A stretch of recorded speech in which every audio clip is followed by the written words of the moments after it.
Hello everyone, my name is Naveen Bajaj and today is my first online class that I will be taking of class 12 chemistry solid state. So let us begin the chapter. Solid state. So in class 11 you have learned about liquid and gas, and in class 12 you will be learning about the solid.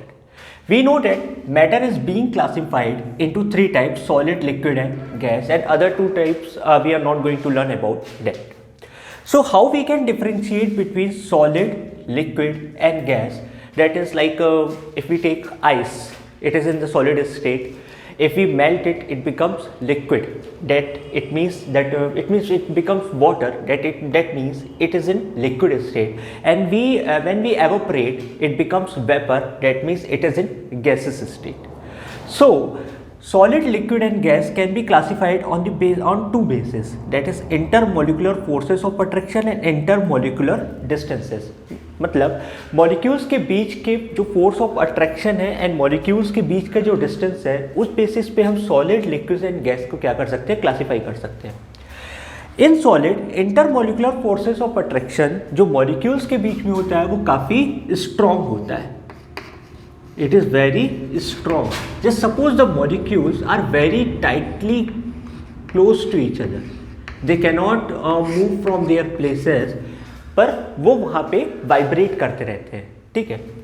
Where as in the liquid intermolecular forces of attraction are not so strong, it's week.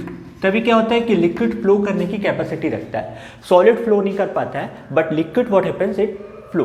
ठीक है. Whereas in the case of gases it is very weak. It is very weak. It means the molecules are at a long distance apart. कोई किसी के पास नहीं है, तभी क्या करते हैं, एक दूसरे को अट्रैक्ट नहीं कर पाते. ठीक है. Intermolecular forces of attraction. Now let us see intermolecular distances. हमने देखा सॉलिड के केस में जो मॉलिक्यूल्स हैं वो एकदम क्लोज है, कोई इनके बीच में गैप नहीं है. सो इंटरमोलिकुलर डिस्टेंस इनके बीच में क्या हो जाएगा, वेरी लीस्ट और वेरी लेस. और जबकि गैस के केस में हमने देखा है कि काफ़ी अपार्ट है.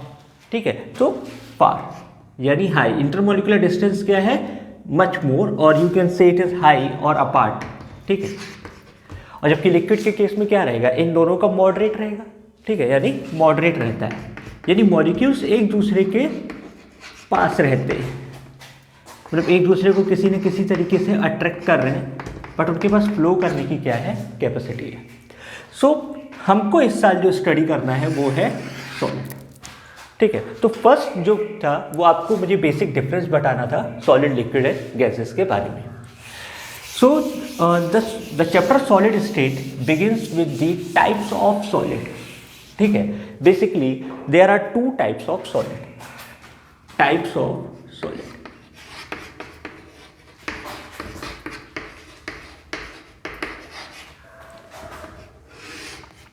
फर्स्ट जो सॉलिड है वो होता है crystallized solid, and second type का जो सॉलिड है वो है amorphous solid.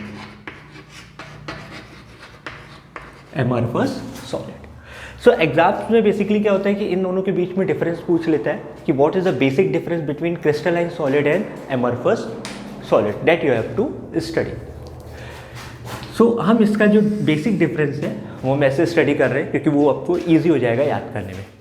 The first difference is that कि क्रिस्टलाइन सॉलिड में जो मॉलिक्यूल्स का अरेंजमेंट होता है वो प्रॉपर होता है, लॉन्ग ऑर्डर होता है. ठीक है. They are arranged in a proper order. Okay. So definite and regular arrangement of particles. तो इसका जो पहला पॉइंट है वो है definite and regular arrangement of particle. Regular arrangement of particle.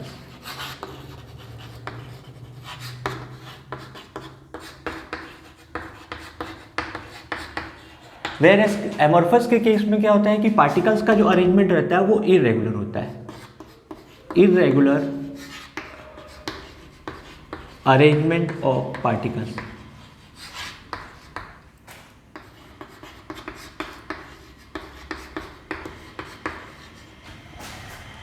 ठीक है. जैसे जस्ट सपोज कि जैसे मॉलिक्यूल्स का यदि मैं अरेंजमेंट के लिए बात करूं, तो जैसे यहाँ मॉलिक्यूल्स क्या है, एकदम डेफिनेट है और सबके मॉलिक्यूल्स के बीच में जो डिस्टेंस है वो प्रॉपर है और ये रेगुलर चलता जा रहा है।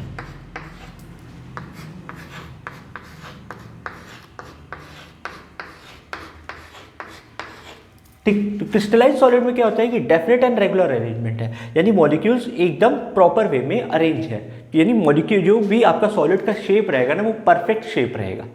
जबकि एमॉर्फस के केस में क्या होता है कि इनका कोई भी फिक्स नहीं है, कहीं मॉलिक्यूल्स छोटे हैं, कहीं बड़े हैं, कहीं कैसे भी अरेंज हो जा रहे हैं, बस उनको सॉलिड से मतलब है कि सॉलिड होना चाहिए समथिंग।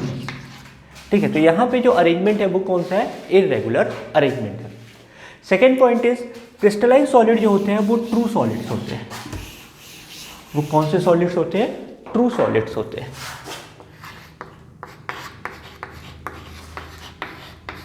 ट्रू सॉलिड्स, जबकि इनको हम लोग जो बोलते हैं वो बोलते हैं स्यूडो लिक्विड बोलते हैं, स्यूडो सॉलिड्स बोलते हैं, sorry that is pseudo solids और सुपर कूल्ड लिक्विड्स और सुपर कूल्ड लिक्विड।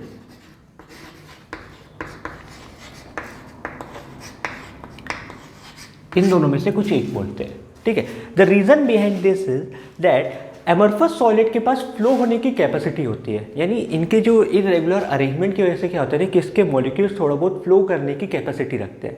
जैसे कि ग्लास जो होता है, ठीक है, जो विंडो पेज होता है, जो विंडोज़ में हम लोग ग्लास यूज़ करते हैं, वो बेसिकली हम देखते हैं कि बॉटम साइड से वो ज़्यादा थिकर होते हैं एंड मिडिल साइड से जो रहता है वो थिन रहते हैं थोड़े से as compare to the bottom side. ठीक है, बॉटम साइड से जो रहते हैं उनका थोड़ा जो थिकनेस रहती है वो ज़्यादा रहती है एंड मिडिल साइड्स में क्या होता है उनकी थिकनेस कम होती जाती है। क्यों? क्योंकि यहाँ से जो उसके मॉलिक्यूल्स हैं वो फ्लो होते होते क्या हो जाते हैं, यहाँ पे स्टे कर जाते हैं।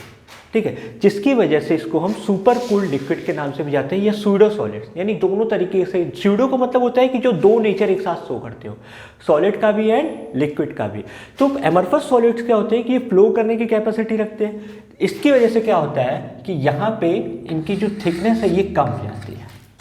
ठीक है, third point that is it is anisotropic in nature whereas it is isotropic in nature. Third point ये है, क्रिस्टलाइन सॉलिड जो होते हैं वो एनआइसोट्रॉपिक होते हैं,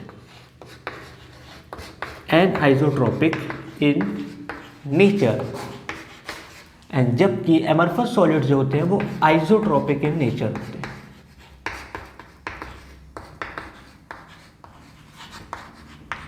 अब इसके डिफरेंस क्या है कि एनआइसोट्रॉपिक क्या है, एनाइसोट्रॉपिक क्या है। एनआइसोट्रॉपिक का मतलब होता है कि जैसे कि हम इसकी जो भी फिजिकल प्रॉपर्टीज़ जब मेज़र करते हैं, यानी रिफ्रैक्टिव इंडेक्स हो गया या मेल्टिंग पॉइंट या बॉइलिंग पॉइंट, तो हमको हर पॉइंट में इसकी जो फिजिकल प्रॉपर्टीज़ है वो डिफरेंट मिलेगी। ठीक है, एनआइसोट्रॉपिक का मतलब क्या है, when measured physical properties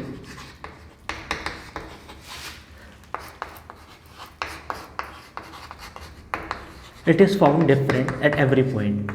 It is found different at every point.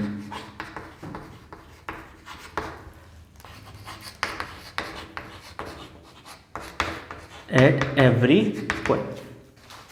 जबकि आइसोट्रॉपिक का मतलब होता है कि आप पूरे सॉलिड में कहीं पे भी इसकी फिजिकल प्रॉपर्टी मेजर करोगे, refractive index, melting point, boiling point और समथिंग, वो आपको सेम मिलेगा।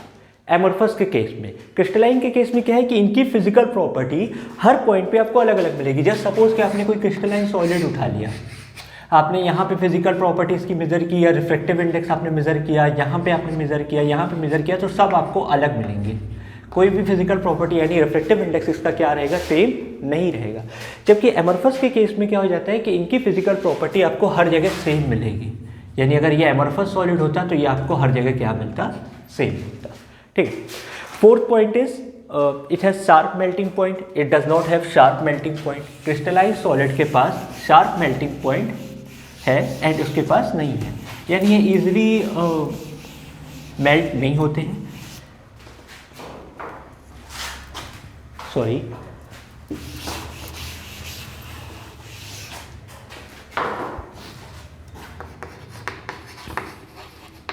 हैव शार्प मेल्टिंग पॉइंट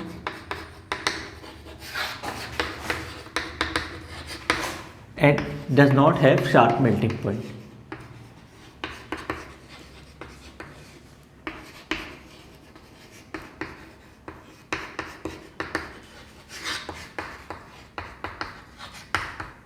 ठीक, जैसे आप आइस उठा लो तो आइस का भी एक शार्प मेल्टिंग पॉइंट है कि वो कितने डिग्री सेल्सियस पे ही मेल्ट होगा, डेट इज प्रिफर्ड। लेकिन जैसे एमोर्फस के केस में जैसे मैं पॉलीथीन यूज़ कर लूँ तो पॉलीथीन को तुरंत अगर मैं फायर करूँ तो वो तुरंत क्या हो जाता है, मेल्ट हो जाता है। तो it means that it does not have a sharp melting point. Okay, fifth point is when we cut it has a perfect cleavage. When we cut it has perfect cleavage, जबकि इसके case में ऐसा नहीं है। Amorphous के case में क्या है, व्हेन वी कट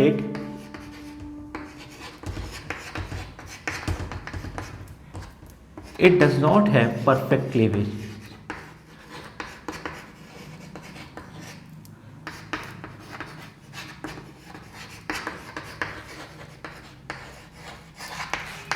कभी किसी हम क्रिस्टलाइन सॉलिड को नाइफ से यदि कट करने की कोशिश करें तो वो जो उनका जो प्रॉपर जो फ्रंट पार्ट रहेगा वो प्रॉपर कटता है, यानी आप उसके बाद आइडेंटिफाई नहीं कर सकते कि आपने स्टार्टिंग पॉइंट कौन सा है और आपका एंडिंग पॉइंट कौन सा है। जस्ट सपोज कि जैसे एक क्रिस्टलाइन सॉलिड है,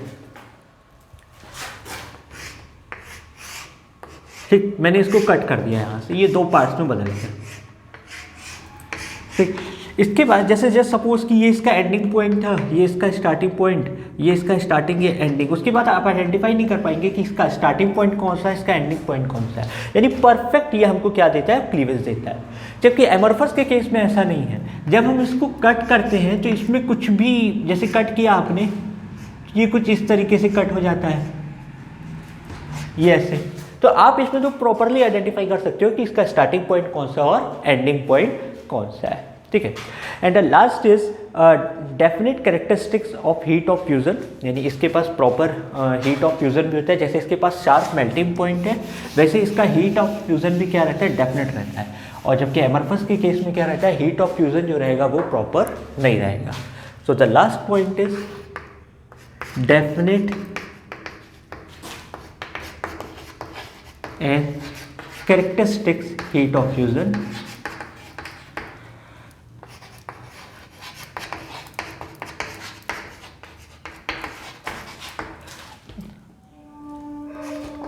undefinite heat of fusion, definite heat of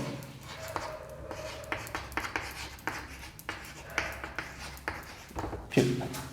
So let us now learn कि इनके एग्जांपल्स कौन कौन से हैं, कौन सा सॉलिड आपका क्रिस्टलाइन सॉलिड होता है एंड कौन सा सॉलिड आपका एमोर्फस सॉलिड होता है। सो जो क्रिस्टलाइन सॉलिड्स के एग्जांपल्स हैं वो है, एक एग्जांपल तो मैंने आपको बता दिया आइस, दूसरा है आपका क्वार्ट्ज। क्वार्ट्ज में भी दो रहते हैं, कुछ एमोर्फस होता है तो कुछ क्रिस्टलाइन होते हैं, वो डिफरेंस आपको बाद में मैं बताऊंगा। इसमें आ जाता है फिर आपका सुगर, वो क्रिस्टलाइन होता है। Diamond is also crystalline. Next example जो है आपका वो है mica, alum, SiO2, rock, NaCl, SiO2, NaCl, mica, alum and many more. ये जो आपके आते हैं, ये आते हैं क्रिस्टलाइन सॉलिड्स में। ठीक है, एमोर्फस सॉलिड्स में जो आते हैं वो आता है आपका प्लास्टिक, ये एग्जांपल मैंने आपको बताया था। ग्लास, जो मिरर रहता है उसको भी अगर आप ब्रेक करना चाहो तो कैसे टूटता है, you also know that it breaks apart in many pieces. उसको कट करने के लिए हमें फिर कटर का यूज़ करना पड़ता है। Rubber, gel, okay, wax lubricants,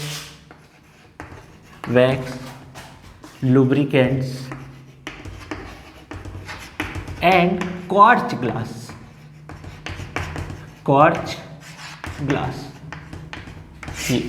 एक क्वार्ट्ज जो है वो क्रिस्टलाइन है, जबकि क्वार्ट्ज ग्लास जो है वो है आपका एमोर्फस। सो ये बेसिक डिफरेंस रहेगा जो आपको मैं बाद में बताऊंगा कि कैसे इसको क्वार्ट्ज क्लास और उसको ये कहा जाता है कि क्वार्ट्ज जो है वो क्रिस्टलाइन है, जबकि क्वार्ट्ज क्लास जो एमोर्फस है वो डिपेंड करता है कि आयंस का डिफरेंस रहता है। SiO4 2 माइनस यहाँ पे आ जाता है और यहाँ पे कुछ समथिंग SiO2 के बेसिस पे हम कैलकुलेट करते हैं, उसके हिसाब से इनका क्या रहता है, डिफरेंस रहता है।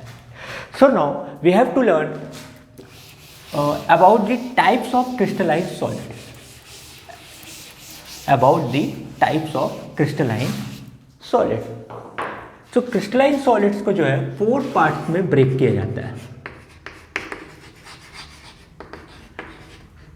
crystalline solid जो है वो 4 पार्ट्स में ब्रेक किया जाता है। पहला है आपका molecular solid,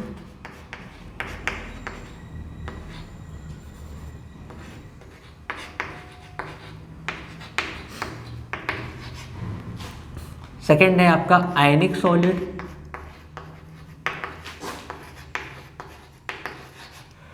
third is covalent,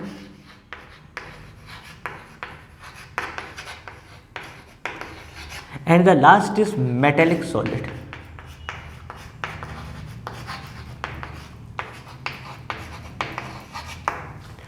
molecular solids को फर्दर 3 टाइप्स में बांटा जाता है। इसमें ए है आपका polar solid,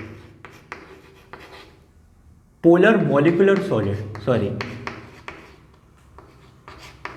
molecular solid. B जो है वो आपका है नॉन पोलर मॉलिक्यूलर सॉलिड,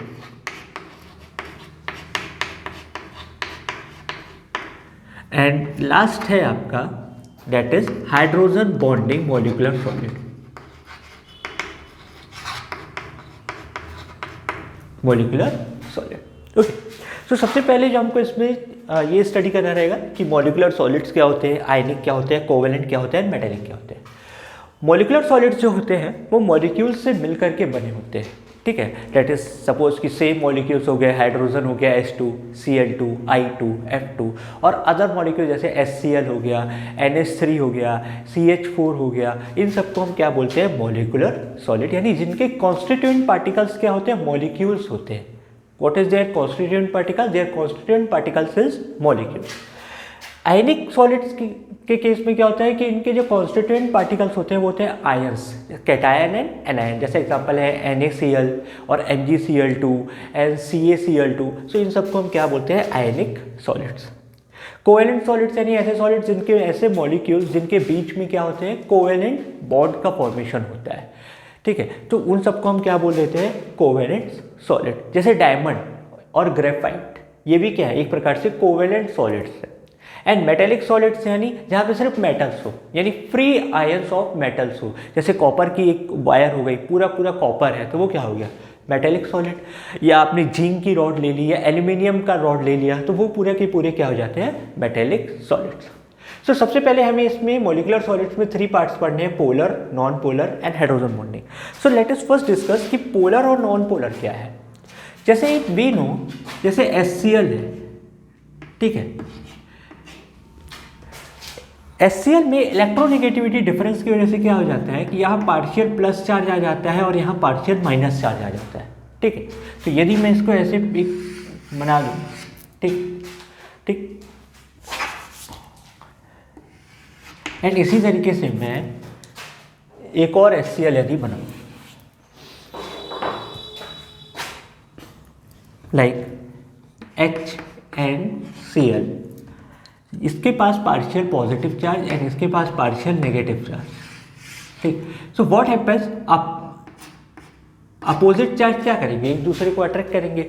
लेकिन यहाँ पे partial positive and partial negative का मतलब ये है कि यहाँ पे पोल्स क्रिएट हो गए हैं। जहाँ पे भी पॉजिटिव एंड नेगेटिव चार्ज एक साथ हो तो हम उसको क्या बोलते हैं, पोल क्रिएट हो जाते हैं। तो इस वजह से क्या हो जाता है कि हम ये कंसिडर करते हैं कि इलेक्ट्रॉन की मैक्सिमम डेंसिटी जो है वो एक तरफ शिफ्ट हो गई है। जैसे इसको ईजी समझने के लिए जस्ट सपोज कि यहाँ पे इसके जो नेगेटिव चार्ज है वो एक तरफ कलेक्ट हो गया है, पॉजिटिव चार्ज जो है वो एक तरफ हो गया है। तो जहाँ नेगेटिव चार्ज है उसको क्या बोलते हैं, इलेक्ट्रॉन्स। तो इलेक्ट्रॉन की डेंसिटी क्या हो गई, एक तरफ शिफ्ट हो गई। तो इन दो मॉलिक्यूल्स के बीच में कौन सा फोर्स एग्जिस्ट करता है, वो करता है dipole dipole interaction, dipole dipole, क्योंकि यहाँ पे भी डाइपोल बना है ना, यहाँ प्लस और माइनस हो तो डाइपोल बन गया, यहाँ पे भी प्लस और माइनस। तो ऐसे तो मैं सिर्फ 2 मॉलिक्यूल्स की बात कर रहा हूँ, वहाँ तो मिलियन ट्रिलियंस ऑफ मॉलिक्यूल्स होंगे, तो उनके बीच में कौन सा फोर्स लग रहा है? Dipole dipole interaction. ठीक है, तो इसको हम क्या बोल देते हैं? Polar molecular solid. यानी जहाँ पे भी डाइपोल डाइपोल इंटरेक्शन लगेगा उसको हम क्या बोलेंगे? Molecular solid. So molecular solids में जो नेचर ऑफ फोर्सेस है, अच्छा सबसे पहले तो हम इसके कॉन्स्टिट्यूएंट पार्टिकल्स के बारे में पढ़ लेते हैं। Constituent particles, nature of force,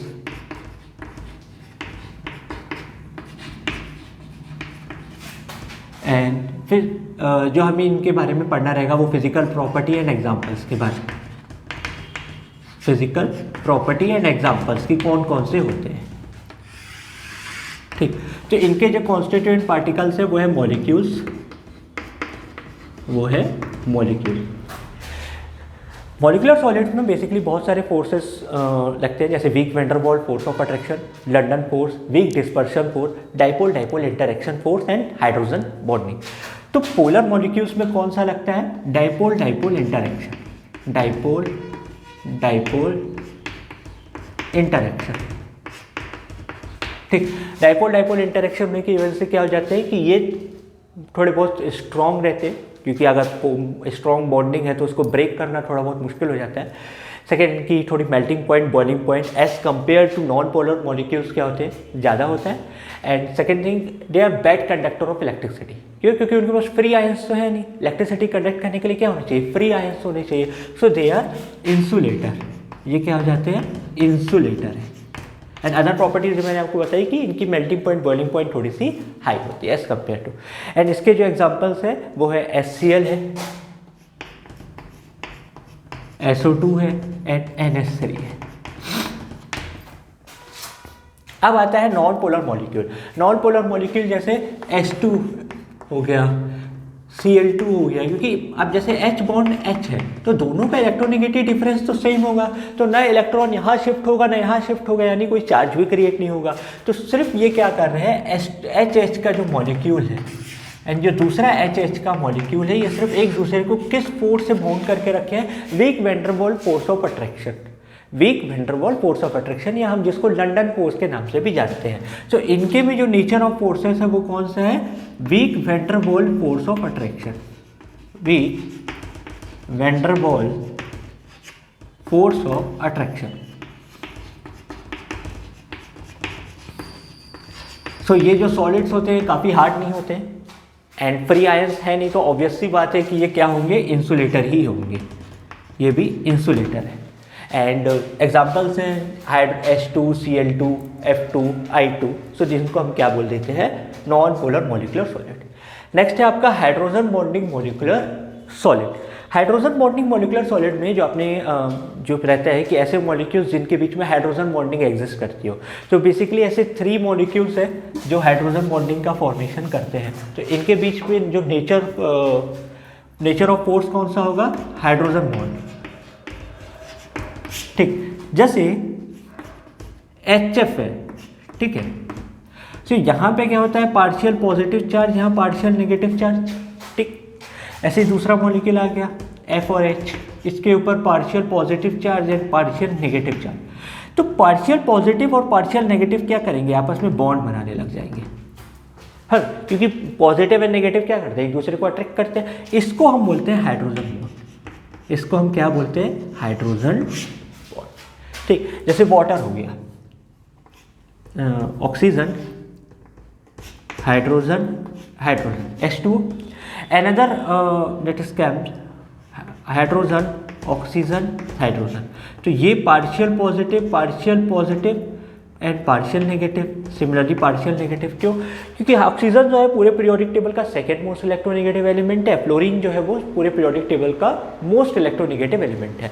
तो यहाँ पॉजिटिव और नेगेटिव क्या करेंगे? फोर्स बनाने लग जाएंगे, तो इसको हम क्या बोल देते हैं? Hydrogen bond. तो बेसिकली 3 एलिमेंट्स यानी नाइट्रोजन, फ्लोरीन एंड ऑक्सीजन, ये तीनों हाइड्रोजन बॉन्ड बनाते हैं।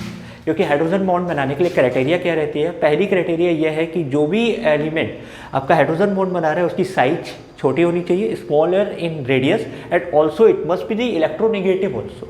ठीक है, जैसे देखा जाए तो नाइट्रोजन जो है वो फोर्थ मोस्ट इलेक्ट्रोनेगेटिव एलिमेंट है एंड क्लोरीन जो है वो थर्ड मोस्ट इलेक्ट्रोनेगेटिव एलिमेंट है पीरियोडिक टेबल का। But still chlorine hydrogen bond नहीं बनाता है, नाइट्रोजन बनाता है। क्यों? क्योंकि क्लोरीन का जो एटॉमिक रेडियाई है वो काफ़ी ज़्यादा है, इसकी वजह से वो हाइड्रोजन बॉन्ड फॉर्मेशन नहीं कर पाता है। ठीक है, तो हाइड्रोजन बॉन्ड में कौन सा हुआ है? नेचर ऑफ फोर्स इनके बीच में हाइड्रोजन बॉन्डिंग है। केवल इसके एग्जांपल्स तो केवल 3 होंगे, NH3, HF and H2O। Also ये भी इंसुलेटर है क्योंकि इनको फ्री स्पेस नहीं है और आयंस को फ्री स्पेस नहीं है मूव करने के लिए। स्ट्रॉन्ग रहते हैं as compare to this both solids and इसका एग्जांपल्स हो गए आपके H2O, HF, NH3। ठीक, now next is ionic solids. तो इनके जो कॉन्स्टिट्यूएंट पार्टिकल्स हैं वो क्या होते हैं? आयंस, यानी आप कह सकते हो cation and anion. Nature of force जो रहता है वो रहता है इलेक्ट्रोस्टैटिक और कोलम्बिक फोर्स। इलेक्ट्रोस्टैटिक और कोलम्बिक फोर्स, यानी काफ़ी स्ट्रॉन्ग फोर्स रहता है। ठीक है, ये भी इंसुलेटर रहते हैं एट सॉलिड स्टेट, लेकिन जब हम इनको मोल्टेन स्टेट यानी वाटर में जब हम इसको डिसॉल्व कर देते हैं तो इनके क्या होते हैं कि आयंस जो ब्रेक हो जाते हैं कैटायंस एंड आयंस में। अब आयंस क्या है? फ्री है मूव करने के लिए, तो वहाँ पे वो क्या करते हैं? इलेक्ट्रिसिटी कंडक्शन शो करते हैं। ठीक है, इलेक्ट्रिसिटी कंडक्टिंग करते हैं, यानी इसमें जो आप लिख सकते हो वो लिख सकते हो insulator at solid state but at molten state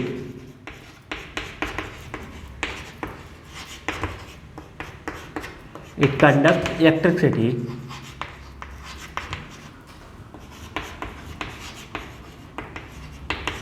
due to free ions, due to free ions। ठीक है, ये इसका है।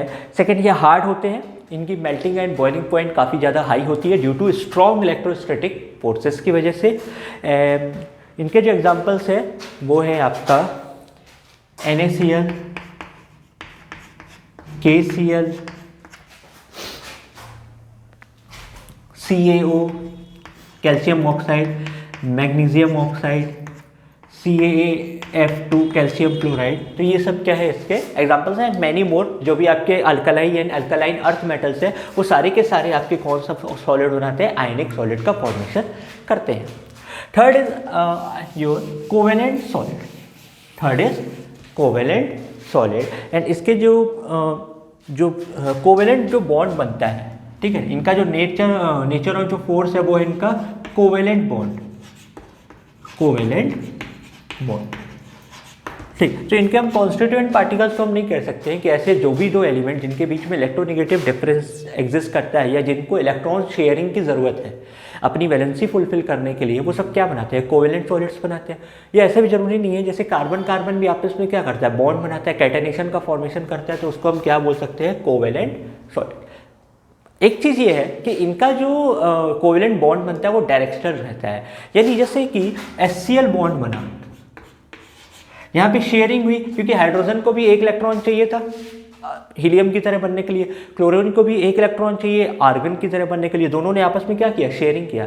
लेकिन ये फिक्स है कि यहाँ पे इसके पास पार्शियल पॉजिटिव आएगा और इसके पास पार्शियल क्या आएगा? नेगेटिव आएगा। कभी भी ये अपोजिट नहीं होने वाला। तो यानी ये यूनी डायरेक्शनल है, यानी इनका जो डायरेक्शनल रहता है वो क्या रहता है? फिक्स रहता है। अब डिपेंड करता है कि इनका अरेंजमेंट कैसे है, तो उस बेसिस पे इनका जो नेचर रहता है स्ट्रॉन्ग एंड वीक रहता है। But basically the covalent solids are hard and its melting point and boiling point is also high, that is, and ये इलेक्ट्रिसिटी कंडक्शन नहीं करते हैं क्योंकि इनके पास फ्री आयंस नहीं होते हैं, क्योंकि ये क्या करते हैं? इलेक्ट्रॉन शेयरिंग में बिलीव करते हैं, तो इनके पास इलेक्ट्रॉन्स रहते ही नहीं है कि हम कहीं पे भी फ्री आयंस छोड़ सके। तो ये क्या होते हैं? इंसुलेटर होते हैं। They are also insulator. इनके जो एग्जांपल्स हैं डायमंड है, ग्रेफाइट है, सिलिकॉन कार्बाइड है। ठीक है, examples are diamond, graphite, silicon carbide. ठीक है। अब इसमें एक एक्सेप्शनल केस है, हमने ये पढ़ा कि कोवेलेंट सॉलिड जो होते हैं वो इंसुलेटर यानी होते हैं, यानी not a good conductor of electricity, लेकिन ग्रेफाइट जो होता है वो गुड कंडक्टर ऑफ इलेक्ट्रिसिटी होता है, पहला एक्सेप्शनल केस। दूसरा, हमने ये पढ़ा कि कोवेलेंट सॉलिड जो होते हैं वो स्ट्रॉन्ग होते हैं, लेकिन ग्रेफाइट इतना वीक है कि आप उसको नाइफ से क्या कर सकते हो, कट कर सकते हो। वेयर एज डायमंड ये जो होता है ये तो इलेक्ट्रिसिटी कंडक्शन भी नहीं करता। एंड अभी तक का वर्ल्ड का सबसे हार्डेस्ट सब्सटेंस जो है वो है डायमंड है। If you can not break the diamond with hammer, ठीक है। क्यों? क्योंकि दोनों कार्बन से ही बने हैं, कार्बन कार्बन बॉन्ड के कैटेनेशन से ही बने हैं, कार्बन कार्बन कार्बन क्या है, बस इतना डिफरेंस है कि इनका अरेंजमेंट दोनों के केस में अलग है। इनका अरेंजमेंट जो है दोनों के केसेस में क्या है, अलग है। कैसे अलग है तो देखते हैं। डायमंड के केस में कार्बन का जो फॉर्मेशन जो बॉन्ड है वो कुछ इस तरीके से है, कार्बन कार्बन एंड ये फिर फर्दर, क्योंकि कार्बन हमने पढ़ा हुआ है कि टोटल 4 बॉन्ड बनाने की कैपेबिलिटी रखता है, कार्बन कार्बन, एंड ये क्या करता है कि ऐसे पिरामिडल शेप से डाउन चलता जाता है, ठीक है, पिरामिडल शेप की तरह डाउन चलता जाता है। जबकि ग्रेफाइट के केस में जो कार्बन की जो बॉन्डिंग है वो कुछ इस तरीके से है, कार्बन कार्बन कार्बन, ये जैसे इनका फर्स्ट लेयर ऐसे बन जाता है हेक्सागोनल शेप से, ये करते जाते हैं, ठीक है। इनका ये फर्स्ट लेयर बन गया ग्रेफाइट का, फिर सेकंड लेयर ग्रेफाइट का, ये इस प्रकार से कार्बन चेन का फॉर्मेशन होता है। बट ये दोनों लेयर जो रहते हैं ये कभी भी एक दूसरे के साथ बॉन्ड नहीं बनाते हैं। इनके बीच में जो एग्जिस्ट करता है वो एग्जिस्ट करता है weak van der Waals force of attraction, जो हमने पढ़ा हुआ है नॉन पोलर मॉलिक्यूल्स में। तो इसमें क्या करता है, weak van der Waals force of attraction. लेकिन ये जो इनके बीच के जो यहाँ से जो बॉन्ड बनता है, जो इनकी इस कार्बन और इस कार्बन के बीच में जो इंटरेक्शन रहता है काफ़ी फार अपार्ट रहता है। तो इलेक्ट्रॉन्स क्या रहते हैं यहाँ पे थोड़े बहुत फ्री रहते हैं मूव करने के लिए, ठीक। इनके बीच में कोई स्ट्रॉन्ग बॉन्ड एग्जिस्ट नहीं कर पाते कि इस कार्बन और नीचे वाले जो कार्बन के बीच में स्ट्रॉन्ग कोवेलेंट बॉन्ड बन जाए, तो वो नहीं होता है। Weak van der Waals force of attraction के थ्रू क्या रहते हैं, इनके जो इलेक्ट्रॉन्स रहते हैं पार्शियली फ्री रहते हैं। तो जिसकी वजह से क्या होता है कि ग्रेफाइट जो होता है वो सॉफ्ट होता है एंड कंडक्टर ऑफ इलेक्ट्रिसिटी भी होता है। तो ये एक एक्सेप्शनल केस है आपका कोवेलेंट सॉलिड के केस में। And the last solid is metallic solid, यानी इनके जो कॉन्स्टिट्यूएंट आयंस होते हैं वो हैं आपके पॉजिटिवली चार्ज मेटल आयंस। मैं इसको आपको यहीं पे समझा दे रहा हूँ।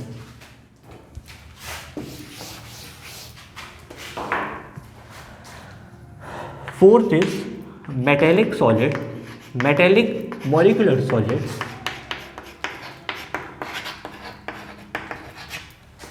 तो इनके जो कॉन्स्टिट्यूएंट आयंस हैं वो है positively metal ions, positively metal ions, ठीक। जैसे कि कॉपर 2+ हो गया, Zn2+ हो गया, यानी इनके पास फ्री आयंस हो, ठीक है। ये सी ऑफ द इलेक्ट्रॉन्स कहलाते हैं। ये क्या कहलाते हैं, सी ऑफ द इलेक्ट्रॉन्स। जैसे समुद्र में क्या होता है, पानी भरपूर है, इसी प्रकार इनके पास क्या होता है, इलेक्ट्रॉन्स एबेंडेंस क्वालिटी में, जो कभी भी ख़त्म नहीं होने वाला, ठीक। ऑल्सो इनको हम कर्नल्स भी बोलते हैं। क्या बोलते हैं, जैसे फ्री इलेक्ट्रॉन्स रहते हैं या पॉजिटिवली मेटल आयंस जो इनके रहते हैं, इनको हम कर्नल्स भी बोलते हैं। जिस साइंटिस्ट ने इसकी डिस्कवरी की होगी उसी की बेसिस पे इनका नाम रखा गया होगा। इनके बीच में जो बॉन्ड एग्जिस्ट करता है वो रहता है मेटेलिक बॉन्ड, मेटेलिक बॉन्ड। आपने मेटल्स की प्रॉपर्टी पढ़ी होगी, लस्चर होते हैं, मेलेबल होते हैं, डक्टाइल होते हैं कि हम उनको थिन शीट्स में बदल सकते हैं या थिन वायर में हम बदल सकते हैं। उनके पास अपनी एक शाइनिंग नेचर होता है। तो ये सब प्रॉपर्टी इनके पास भी क्या रहती है, पॉसेस रहती है। And due to availability of free electrons they are a very good conductor of electricity, ठीक है, very good conductor of electricity, conductor of electricity.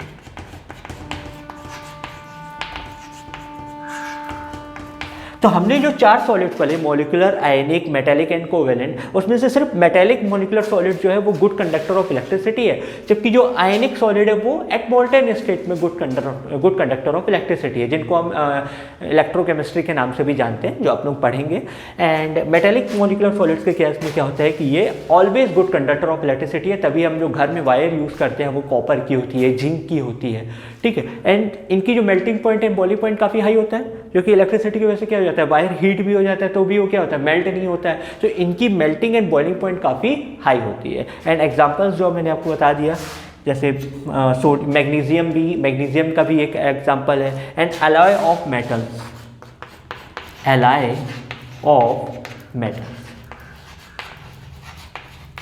तो होप यहाँ तक आपको क्लियर हो गया होगा कि आपने क्या क्या स्टडी किया। तो the first we studied about the different type of metals. Then उसके बाद हमने पढ़ा कि सॉलिड जो है 2 टाइप्स के होते हैं, क्रिस्टलाइन एंड अमोर्फस, जिसका डिफरेंस हमने स्टडी किया था। You can also read it from the text book. Next जो हमने पढ़ा वो क्रिस्टलाइन सॉलिड्स के बारे में, जो 4 टाइप्स के होते हैं, molecular, ionic, covalent and metallic. And molecular भी 3 टाइप्स के होते हैं, polar, non polar and hydrogen. तो एक लास्ट एग्जांपल हम कर लेते हैं जो जिसमें आपको डिफरेंशिएट करना है कि कौन सा सॉलिड आपका मॉलिकुलर है, कौन सा कोवेलेंट है, कौन सा मेटेलिक है, ये आपको बताना रहेगा। So the examples are, first example is CH4 in solid state. Next example is NaI in solid state. HCl solid state. Copper solid state. Germanium solid state.